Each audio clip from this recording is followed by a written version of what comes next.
आज हम डिस्कस करेंगे indirect method of FM generation.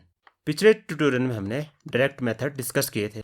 हमने देखा था कि डायरेक्ट मेथड में एलसी ट्यून्ड सर्किट यूज़ करते हैं हम। एलसी ट्यून्ड सर्किट यूज़ करने की वजह से डायरेक्ट मेथड में इंस्टेबिलिटी की प्रॉब्लम आ जाती है, क्योंकि जो हमारा वेरिएबल कैपेसिटेंस यूज़ होगा ट्यून्ड सर्किट में उसकी वैल्यू टेम्परेचर पे डिपेंड हो जाएंगी। Capacitance of variable capacitance will be temperature dependent. उस वजह से हमारी आउटपुट फ्रिक्वेंसी टेम्परेचर पे डिपेंड हो सकती है। इसलिए हम कमर्शियली इनडायरेक्ट मेथड को यूज़ करते हैं, क्योंकि इनडायरेक्ट मेथड में हम कोई ट्यून्ड सर्किट यूज़ नहीं करेंगे। डायरेक्ट मेथड में हम वाइड बैंड एफएम को डायरेक्टली जनरेट कर रहे थे, इसलिए इनका नाम डायरेक्ट मेथड पड़ा। लेकिन इनडायरेक्ट मेथड 2 स्टेप प्रोसेस होगा। इनडायरेक्ट मेथड में सबसे पहले हम नैरो बैंड एफएम जनरेट करेंगे और उसके बाद उस नैरो बैंड एफएम को हम वाइड बैंड एफएम में कन्वर्ट कर देंगे। अब इसमें कोई एलसी ट्यून्ड सर्किट नहीं होगा, कोई रेजोनेंट सर्किट नहीं होगा इनडायरेक्ट मेथड में, इसलिए इसमें इंस्टेबिलिटी की, टेम्परेचर डिपेंडेंस की प्रॉब्लम नहीं होगी। This circuit indirect method will not be temperature dependent.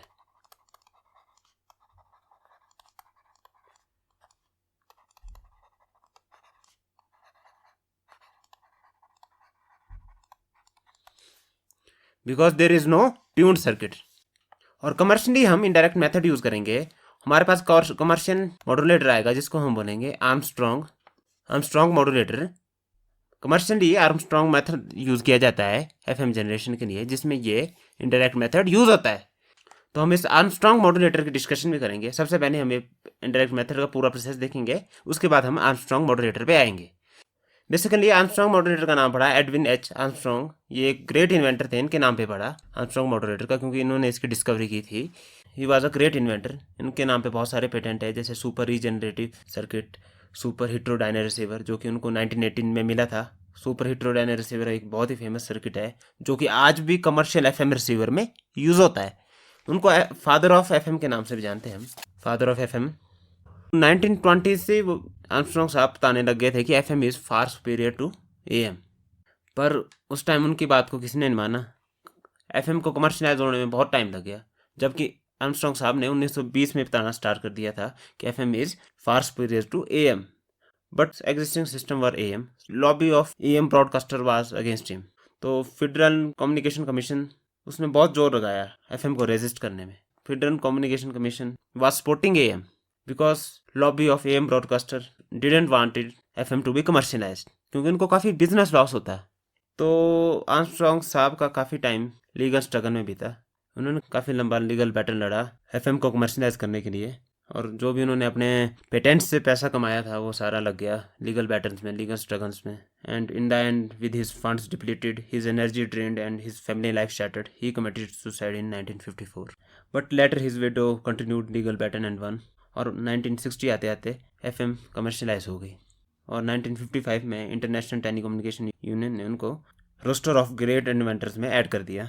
उनके नाम की पोस्टेज स्टैम्प भी इशू हुई 1983 में, US postage stamp. So later his work was recognised, but his life story is an example that how legal and business systems can delay technological progress. FM को commercialise होने में बहुत time लग गया, 1960 आते आते हुई एफएम कमर्शलाइज, जबकि फार सुपीरियर परफॉर्मेंस थी एफएम की, और 1920 से बताने लगे थे आर्मस्ट्रॉन्ग साहब। तो it is just a part of history. Now come to technical part. Indirect method में हम सबसे पहले नैरो बैंड एफएम जनरेट करेंगे, उसी को वाइड बैंड एफएम में कन्वर्ट करेंगे। तो सबसे पहले तो ये भी पता होना चाहिए कि नैरो बैंड एफएम क्या होता है, वाइड बैंड एफएम क्या होता है। तो नैरो बैंड एफएम और वाइड बैंड एफएम का पता कैसे चलेगा? कार्सन लॉ से पता चलेगा। तो एक बार वो भी देख लेते हैं, कार्सन रूल। कार्सन रूल क्या कहता है? Bandwidth is equal to 2 times delta F plus F M. Delta F क्या है? फ्रीक्वेंसी डेविएशन, और एफ एम क्या है? Frequency of modulating signal. इसको हम कैसे लिख सकते हैं? 2 times delta F divided by F M plus 1 into F M. F M term हमने बाहर ले ली। So our bandwidth is equal to this, and it is equal to 2 times d plus 1 into fm, where d is equal to delta f divided by fm। तो wide band FM और narrow band FM में क्या फ़र्क होता है? कि narrow band FM के लिए डी लेस देन 1 आता है। अगर डी लेस देन 1 होगा उसको बोलेंगे हम नैरो बैंड एफएम। तो अगर ये कंडीशन सेटिस्फाई हो रही है, यानी कि delta F divided by FM less than 1 आ रहा है, तो उसे हम बोलेंगे narrow band FM. Otherwise wide band FM, अगर ये कंडीशन सेटिस्फाई नहीं हो रही है। डी को हम डेविएशन रेशियो भी बोलते हैं।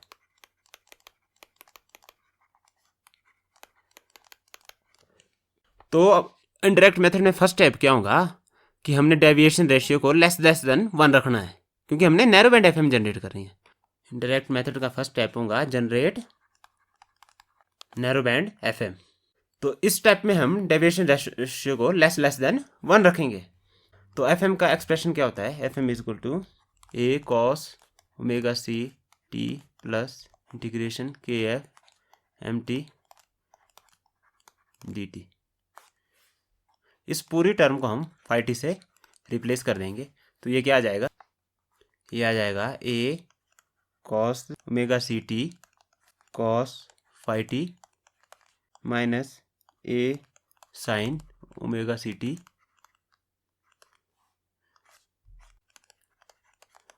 Sign phi T. ओके, इसको हमने एक्सपेंड कर दिया। अब अगर हमारी ये कंडीशन सेटिस्फाई हो रही है डी लेस देन 1, इसका मतलब है ये टर्म भी लेस देन 1 है, क्योंकि अगर डी लेस देन 1 है इसका मतलब है ये डेल्टा एफ भी लेस देन 1 होगी, इसकी वैल्यू भी काफ़ी कम आएगी। अगर हम स्पीच सिग्नल की बात करें तो एफएम तो हमारा 50 हर्ट्ज से 15 किलो हर्ट्ज तक हो सकता है। तो इसका मतलब है अगर डी लेस देन 1 है, डी लेस देन 1 है तो डेल्टा एफ लेस देन 1 है, क्योंकि एफएम तो ज़्यादा है। तो इसका मतलब है फाई टी लेस देन 1 है, क्योंकि इस केस में डेल्टा एफ क्या है? फाई टी है। फ्रीक्वेंसी डेविएशन मैक्सिमम कितनी डेविएट करेंगी? फाई टी के बराबर डेविएट करेंगी फ्रीक्वेंसी। इस केस में phi T is equivalent to delta F, यानी कि ये टर्म लेस देन 1 आ जाएंगी फाई टी। तो नैरो बैंड एफएम को हम ऐसे लिख सकते हैं A cos omega C T. ये अब ये टर्म लेस देन 1 है तो कॉस जीरो अप्रोक्सीमेटली 1 आ जाएंगी। ये टर्म अप्रोक्सीमेटली 1 आ जाएंगी if phi T less than 1। तो ये A sine omega C T, अब फाई टी लेस देन 1 है तो साइन फाई टी को क्या लिख सकते हैं? हम सिंपली फाई टी से रिप्लेस कर सकते हैं। If phi T less than 1 तो साइन फाई टी को हम सिर्फ फाई टी से रिप्लेस कर सकते हैं। तो नैरो बैंड एफएम का एक्सप्रेशन ये आ जाएगा। ये एक्सप्रेशन आपको कुछ एएम की तरह लग रहा है ना? कुछ एएम की तरह। एएम का एक्सप्रेशन भी कुछ ऐसा ही होता है, बस क्या फ़र्क आ रहा है? फ़र्क बस ये आ रहा है कि यहाँ कॉरियर अगर कॉस है तो मल्टीप्लाई में यहाँ साइन आ रहा है। These two component are in phase quadrature, they are phase shifted. 90 degree का फेज डिफरेंस है दोनों में। एम का एक्सप्रेशन भी कुछ इस तरह का ही होता है, बस फेज शिफ्ट आ रहा है दोनों में। तो इसका सर्किट कैसा होगा अगर हमने इसको इम्प्लीमेंट करना है? तो इसका सर्किट कुछ इस तरह का आ जाएगा। यहाँ हम फाई टी देंगे। अब फाई टी को हमने साइन ओमेगा सी टी से मल्टीप्लाई करना है यहाँ पे। तो हम कॉस ओमेगा सी टी है हमारे पास, तो 90 डिग्री फेज शिफ्टर की हेल्प से इसको हम साइन ओमेगा सी टी में कन्वर्ट कर देंगे और इन दोनों को मल्टीप्लाई करके ये टर्म आ जाएंगी। और हम यहाँ माइनस ले लेंगे और यहाँ कॉस ओमेगा सी टी को प्लस कर देंगे और यहाँ नैरो बैंड एफएम सिग्नल आ जाएगा हमारे पास। तो ये एक्सप्रेशन हम इस सर्किट की हेल्प से इम्प्लीमेंट कर सकते हैं। और फाई टी कैसे जनरेट करेंगे हम? फाई टी है के एफ एम टी की integration. Phi T is integration of M T. तो यहाँ हम एम टी देंगे और एम टी इंटीग्रेटर को देंगे, क्योंकि फाई टी एम टी की इंटीग्रेशन है मल्टीप्लाइड बाय के एफ। सुपरटेबल फैक्टर से मल्टीप्लाई करेंगे और एम टी को इंटीग्रेट करेंगे तो फाई टी आ जाएगा। तो इस सर्किट की हेल्प से हम नैरो बैंड एफएम सिग्नल को जनरेट करेंगे। तो फर्स्ट स्टेप तो हमारा हो गया। अब सेकंड स्टेप क्या था? अब इस नैरो बैंड एफएम को हम वाइड बैंड एफएम में कन्वर्ट करेंगे। नैरो बैंड एफएम क्यों बोल रहे हैं हम इसका? क्योंकि इसमें डेल्टा एफ लेस देन 1 है। अब डेल्टा एफ लेस देन 1 है। अब इसको अगर वाइड बैंड एफएम में कन्वर्ट करना है तो वाइड बैंड एफएम का मतलब क्या हुआ? वाइड बैंड एफएम का मतलब हुआ कि हमें अब इसके डेल्टा एफ को इंक्रीज करना है। डेल्टा एफ को इंक्रीज करना है तो हम सुटेबल फ्रीक्वेंसी मल्टीप्लायर से मल्टीप्लाई करेंगे सेकंड स्टेप में। हमारा सेकंड स्टेप क्या आएगा? Convert narrow band FM to wide band FM by increasing delta F. तो उसका सर्किट कुछ इस तरह का होगा। कुछ इस तरह का सर्किट होगा। यहाँ हम नैरो बैंड एफएम को nth लॉ डिवाइस से पास करेंगे और उसके बाद उसको बैंड पास फिल्टर से पास करेंगे जो कि सेंटर्ड होगा FC कैरियर पे, तो हमारी वाइड बैंड FM आ जाएंगी। nth लॉ डिवाइस क्या हुई? For example square law device है। इनपुट हमारा XT cos ओमेगा CT है, और कोई डिवाइस है जो इसको स्क्वायर कर दे x स्क्वायर टी। ऐसी डिवाइस जो आउटपुट दे x स्क्वायर टी, उससे बोलेंगे हम स्क्वायर लॉ डिवाइस। तो जब वो आउटपुट x स्क्वायर टी देंगे यानी कि cos ओमेगा CT का स्क्वायर देंगी वो आउटपुट, तो ये क्या आ जाएगा 1/2 plus cos 2 omega CT divided by 2। अब इस टर्म को जब हम band pass filter centred FC से पास करेंगे तो ये टर्म रिजेक्ट हो जाएंगी और आउटपुट में डबल फ्रिक्वेंसी आएंगी। तो वैसे ही हम nth लॉ डिवाइस इंप्लीमेंट कर सकते हैं। अगर हमने फ्रिक्वेंसी मान लो हमने 16 टाइम्स करनी है, f को अगर 16 टाइम्स करनी है, तो ऐसे हम 2 × 2 × 2 × 2 बहुत सारे फ्रिक्वेंसी डबलर कैस्केड में लगाएंगे। अगर और ज़्यादा करनी, मान लो 16 × 3 करनी है, फिर एक फ्रिक्वेंसी ट्रिपलर भी लगा सकते हैं हम। तो nth लॉ डिवाइस हम फ्रिक्वेंसी डबलर और ट्रिपलर की हेल्प से इंप्लीमेंट कर सकते हैं। और जब हम इस पूरी टर्म को बैंड पास फिल्टर से पास करेंगे तो वो टर्म आ जाएंगी जो हमें चाहिए, हमारी फ्रिक्वेंसी n टाइम्स हो जाएंगी। फ्रिक्वेंसी डबलर एंड ट्रिपलर को जब हम कैस्केड में रखेंगे तो हम फ्रिक्वेंसी को n टाइम्स बढ़ा सकते हैं, यानी कि हम डेल्टा f को भी n टाइम्स बढ़ा सकते हैं, फ्रिक्वेंसी डेविएशन को भी n टाइम्स बढ़ा सकते हैं। और फ्रिक्वेंसी डबलर और ट्रिपलर्स को हम आराम से इंप्लीमेंट कर सकते हैं। फिजिकली कौन से डिवाइसेज है डबलर और ट्रिपलर को इंप्लीमेंट करने के लिए? हमारे पास ट्रांजिस्टर होते हैं, ट्रांजिस्टर्स। इनको हम नॉन लीनियर डिवाइसेस की हेल्प से इंप्लीमेंट कर सकते हैं। Non linear devices like transistors, diodes, क्योंकि ये डिवाइसेस हमारे को कुछ इस तरह का आउटपुट दे सकती है कि output current, output I, voltage का स्क्वायर, कुछ इस तरह का रिलेशन दे सकती है ये डिवाइसेस, क्योंकि ये नॉन लीनियर डिवाइसेस होती है। तो इनकी नॉन लीनियरिटी का यूज करके हम डबलर्स और ट्रिपलर को इंप्लीमेंट कर सकते हैं, और उन डबलर्स और ट्रिपलर को जो हम कैस्केड में लगाएंगे तो nth लॉ डिवाइस को हम इंप्लीमेंट कर सकते हैं, जो कि डेल्टा f को हमारी n टाइम्स बढ़ा देंगी। Such a circuit can be easily designed. तो इस प्रोसेस में हमारी delta f will be increase by n factor. Okay, तो ये 2 स्टेप इंप्लीमेंट होंगे हमारे इंडायरेक्ट मेथड में। तो इसी प्रिंसिपल का यूज करके, इन्हीं 2 स्टेप का यूज करके हम एक कमर्शियल AM मॉड्यूलेटर को डिजाइन करेंगे। अब कमर्शियल आर्मस्ट्रॉन्ग मॉड्यूलेटर हम डिजाइन करेंगे इन्हीं 2 स्टेप्स का यूज करके। कमर्शियल आर्मस्ट्रॉन्ग मॉड्यूलेटर ही यूज होता है हमारे FM ट्रांसमीटर में। हमारा FM बैंड कहाँ से कहाँ होता है? 88 megahertz to 108 megahertz. Let we want to design system for frequency 91.2 megahertz. हम ये स्टेशन ट्रांसमिट करना चाह रहे हैं, और हमारी डेल्टा f फ्रीक्वेंसी डेविएशन कितनी होती है आउटपुट पे? 75 किलोहर्ट्ज। इतनी हम फ्रीक्वेंसी डेविएशन चाह रहे हैं आउटपुट पे। ये प्रैक्टिकल वैल्यू है। प्रैक्टिकली कमर्शियल FM में ये इतनी फ्रीक्वेंसी डेविएशन रखी जाती है डेल्टा f। हमारा मॉड्यूलेटिंग सिग्नल, अगर हम स्पीच सिग्नल की बात करें तो 50 हर्ट्ज से 15 किलो हर्ट्ज के बीच में होगा। तो अगर हम ये डिजाइन करना चाह रहे हैं तो delta f divided by FM क्या आएगा? तो इस केस में हम लोएस्ट फ्रिक्वेंसी लेके चलेंगे, क्योंकि लोएस्ट फ्रिक्वेंसी के लिए डेल्टा f बाय FM की वैल्यू सबसे ज़्यादा आएंगी। तो डेल्टा f को अगर हम 50 हर्ट्ज से डिवाइड करेंगे तो वो काफ़ी ग्रेटर देन 1 आ रहा है। It is very greater than 1। अगर हम ये वैल्यू पुट करें तो ये वाइड बैंड FM जनरेट करना चाह रहे हैं हम आउटपुट पे। तो पहले स्टेप में तो हमें नैरो बैंड FM चाहिए, तो हम शुरू में तो डेल्टा f इतना नहीं ले सकते। प्रैक्टिकली हमें डेल्टा f इतना रखना पड़ता है, पर शुरू में हम 25 हर्ट्ज लेके चलेंगे। अगर हम 25 हर्ट्ज लेते हैं डेल्टा f, तो डेल्टा f बाय 50 क्या आ जाता है? 25 बाय 50 1/2 लेस देन 1 आता है। तो इसको हम नैरो बैंड FM बोल सकते हैं, क्योंकि यहाँ delta f by FM less than 1 है। तो शुरू में हम डेल्टा f 25 हर्ट्ज लेके चलेंगे। अब इसको हमें कन्वर्ट करना है 75 किलो हर्ट्ज में। तो क्या फैक्टर आएगा? मल्टीप्लिकेशन फैक्टर क्या आएगा? 75 डिवाइडेड बाय 25 इंटू 10 की पावर 3, ये आ गया 3000। तो हमें कितनी nth लॉ डिवाइस कितनी चाहिए? 3000 टाइम्स, जो हमारे डेल्टा f को 3000 टाइम्स बढ़ा दे, ऐसी डिवाइस चाहिए हमें। इसे हम कैसे इंप्लीमेंट कर सकते हैं? इसे हम 1024 इंटू 3 जो कि 3072 आएगा अप्रोक्सीमेटली। इस तरह से हम ये फैक्टर ला सकते हैं। तो इसे हम 64 इंटू 48 भी लिख सकते हैं इज इक्वल टू 3072। तो हम दो स्टेप में रियलाइज करेंगे ये फैक्टर। फर्स्ट स्टेप में हम 64 का मल्टीप्लिकेशन करेंगे और सेकंड स्टेज में हम 48 का मल्टीप्लिकेशन करेंगे। इसका भी रीज़न आपको समझ आ जाएगा डिज़ाइन देख के।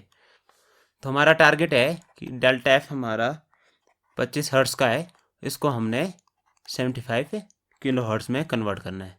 ओके, तो हमारा पहला स्टेप क्या होगा, नैरो बैंड एफएम को हम फ्रीक्वेंसी मल्टीप्लायर x64 से मल्टीप्लाई करेंगे हम।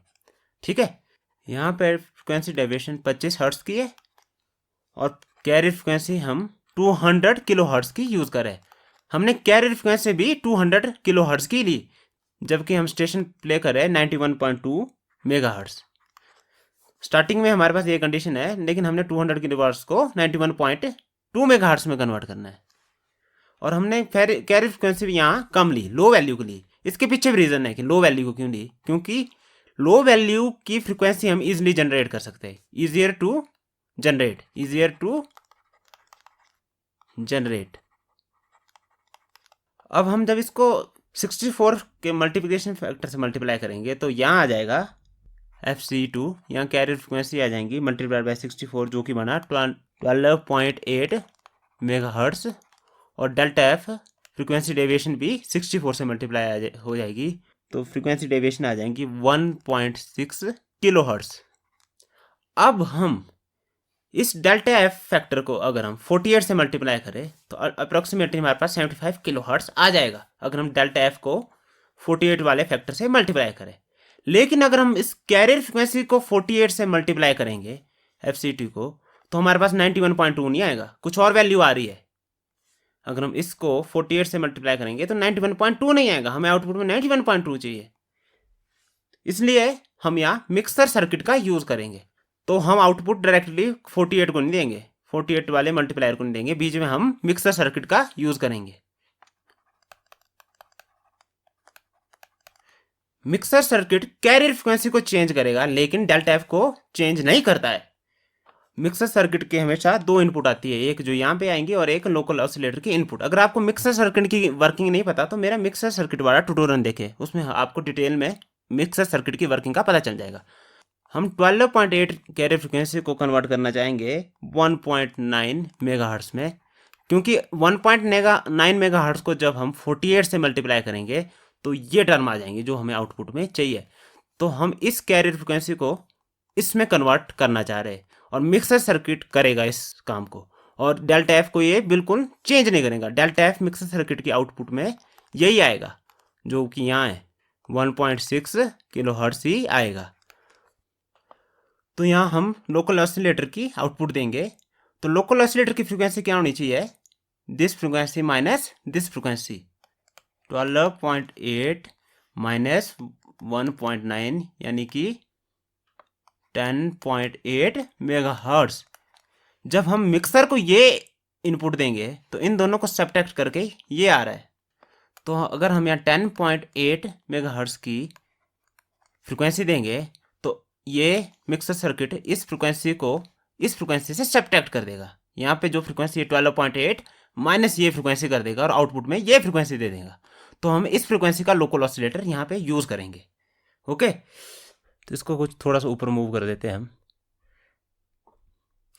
और इसको हम डेल्टा F2 लिख देते हैं। डेल्टा F2, ये डेल्टा F1 थे, यहाँ पे हमारी चेंज होगी तो इसको हम डेल्टा F2 से डिनोट करते हैं फ्रीक्वेंसी डेविएशन को। अब अगेन हम यहाँ फ्रीक्वेंसी मल्टीप्लायर यूज़ करेंगे, कितने फैक्टर का, x48 फैक्टर का। तो आउटपुट आ जाएगी दिस 1.9 मल्टीप्लाइड बाय 48 यानी कि आइए लगभग 91.2 मेगाहर्ट्ज। और ये फैक्टर डेल्टा एफ फैक्टर भी 48 से मल्टीप्लाई करेंगे हम 1.6 इंटू 48, ये आ जाएगा delta F3 will be equal to 76.8 kilo hertz. तो फाइनली हमारी ये आउटपुट आ गई, लगभग डेल्टा एफ 75 किलो हर्ट्ज हमारे टारगेट के करीब करीब आ गया। ओके, तो हमने जो 3000 का फैक्टर था 2 स्टेप में क्यों रियलाइज किया, ये आपको समझ आ गया, क्योंकि हमें बीच में मिक्सर सर्किट का यूज करना पड़ा। तो ये हमारा कमर्शियल आर्मस्ट्रॉन्ग मॉड्यूलेटर है। और इस आर्मस्ट्रॉन्ग मॉड्यूलेटर, इस मॉड्यूलेटर के डिजाइन के लिए आर्मस्ट्रॉन्ग साहब को 1934 में पेटेंट मिला था, US patent. Okay, now also such a design is used in FM broadcasting. उस टाइम का पेटेंट है, लेकिन आज भी एफएम ब्रॉडकास्टिंग में यही डिजाइन यूज होता है विद सुटेबल मॉडिफिकेशन। तो अब इस टाइप के एफएम डिजाइन में कोई रेजोनेंट सर्किट यूज नहीं हो रहा है। There is no resonant circuit here, so such a circuit is a very stable circuit. It is a very stable circuit. There will be no temperature dependence of this circuit like direct method. जो पिछले tutorial में हमने direct method देखा था उसमें temperature dependence थी, पर इसकी टेम्परेचर डिपेंडेंस काफी कम होगी क्योंकि इसमें कोई रेजोनेंट सर्किट नहीं है। तो कमर्शियली ये मेथड यूज होता है एफएम जनरेट करने के लिए।